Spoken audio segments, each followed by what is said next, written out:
Let's start from the beginning. Will you explain what 5G technology is and why is it important to have this advancement? So 5G is obviously the next generation after 4G mobile connectivity technology. There's a number of advancements in 5G. I'll try to keep this at a high level.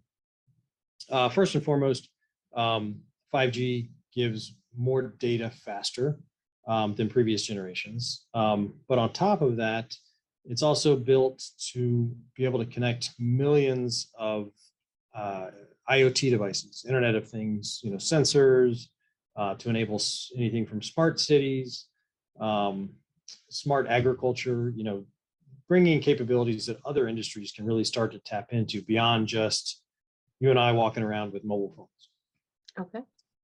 And then the third kind of main use case is lower latency communications and very reliable communications. So in that sense, it can also be used for more advancements in something like telemedicine, where there's currently kind of robot surgery where a doctor can be in a room adjacent to the patient operating, but with ultra reliable low latency communications, that doctor could perform that same thing from a remote location, but also maybe enabling what they're calling Industry 4.0. So smart warehouses that are very provide very real-time inventory tracking, or smart manufacturing, where a lot of more advanced automation can be brought on board. So there's a lot of important industries that can start to benefit from mobile communications. Another key aspect, and this gets into more of the story that you mentioned about the airlines, is 5G was designed to operate in many different frequencies than legacy cellular technology. So it operates in many more frequency bands. So over time, it will replace 3G and 4G in the bands at the frequencies that they were operating. And what we're seeing now with the airlines becoming interested is 5G coming online in what's called the C band, which is about 3.5 gigahertz. And 5G can operate in much higher frequencies as well. Those haven't gone live yet, but those frequencies are what's referred to as millimeter wave, which is up in the 20 gigahertz up to 50 gigahertz regions. But and so as you move up in frequency, generally there's more spectrum that's going to be available. So what that means is if you already own a 5G phone and you're operating in, let's say, 2 gigahertz band, you may be getting 10, 20 megabits per second. But if you operate on 5G in this 3.5 gigahertz band, you may be able to get 100, 150 megabits per second. And then once operators start utilizing the millimeter wave spectrum, you could start seeing gigabit per second or greater speeds. So it really does make that much of a difference when it comes to speed. Yes, just because there's more spectrum generally available, the higher in frequency that you go. Okay. Yeah, so that's why operators, that's their interest in the C band right now that they're trying to turn on. Okay. And can you explain how the 5G technology interferes with the plane's altimeter? So it's nothing that is unique to 5G as a technology. It all comes down to what frequency that the 5G services are operating at, the 5G devices are operating at. So the bands that Verizon and AT&T have licensed are in the upper 3 gigahertz region, so 3.7, 3.8 gigahertz. The aircrafts, they have radar altimeters that basically operate around 4.2 gigahertz. So there's a region in between, and that region is there to provide separation so that energy from one service doesn't affect the other service. But of course, when we talk about airlines, the main consideration is safety. So you really want to avoid the 5G systems negatively interfering with the aircraft altimeters. How close is that to being dangerous? Is there a range that will make it safer? No, and I've recently seen reports that this is kind of a multifaceted concern. If we were strictly talking about modern altimeters that are properly maintained, then the concern is negligible. One of the main concerns is there could be a number of old technology altimeters that are still operating, and those old altimeters may not be operating up to their specs, up to their specifications. So they may be more susceptible to this 5G energy, even with this, multi megahertz of guard band, what they refer to as guard band. There still may be enough, energy that bleeds over that the altimeter, those kind of older, maybe malfunctioning altimeters, may be susceptible to that interference.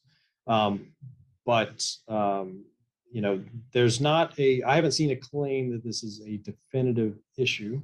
It's a concern, and basically they want time to do continued testing to make sure that these 5G waveforms operating in the bands that have been licensed by the operators don't negatively impact these altimeters and the function of those altimeters on the aircraft. Okay. One of the main questions people had today was this. American Airlines president or CEO, as well as Delta representatives, both, submitted letters explaining their concerns. How could we have a concern this great and get so close to a launch? Who approved this? Like, were there extra steps that should have been taken before we came within 24 hours of this debut? Yeah, my understanding is that the FAA was looking into this back in 2019, starting in 2019. So there's been multiple years, maybe 3 years, time to allow for testing of this, and even allow for upgrades and replacements of legacy altimeters. Okay. So how it got to the 11th hour, I'm not sure, but there definitely seems to have been time for adequate preparation. Okay. And Hartsfield-Jackson officials say 5G technology will not affect them. Now, they have not really gone into detail as to why it will not. There's some people who are saying because the distance of the cell towers could be 2 miles away, or just varying things that we're hearing. Do you know if any of that is accurate, and would the distance make a difference? The distance will definitely make a difference, and not just the distance. And by the way, there have been guidelines put in place for how cell towers should be constructed and operated that are located in vicinity of airports. So power and distance, power of the 5G towers, distance of the tower to the airport, those both are factors. But also the orientation of how the antennas are oriented with respect to where the airports are. You can have a tower relatively close to an airport, but the antenna could be radiating away from the airport as opposed to into the airport. So those are definitely all factors that come into play. So I don't have direct knowledge of Hartsfield Airport's statement, but it could be that they have reviewed the altimeters on the aircraft operating there.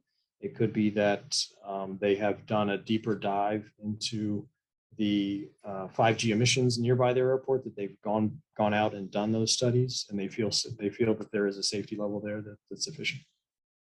Okay, thanks. And one last thing, in your opinion, do you believe this is a situation where people should be concerned that this was going to happen? Or is it just one of those things where if something bad happened, it would be really awful, but it may not be a very likely scenario of the interference between the technologies? Yeah, I mean, that is a tough question. I don't think that there's a serious concern, but when you talk about um, equipment, fielded equipment, that the operating condition of certain altimeters, may not be known in all cases. So I'm not an aircraft expert. I'm not aware of.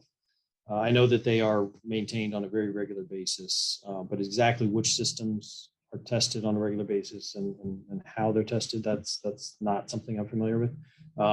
So when you talk about systems that have been in operation, and if they've been operating outside of their designed band, but there was no other interference present, let's say last year, so they were operating normally. And now all of a sudden this year you bring online this new energy and this new band. Um, you know, I think it's just an abundance of caution that's being used to make sure that safety is the paramount concern.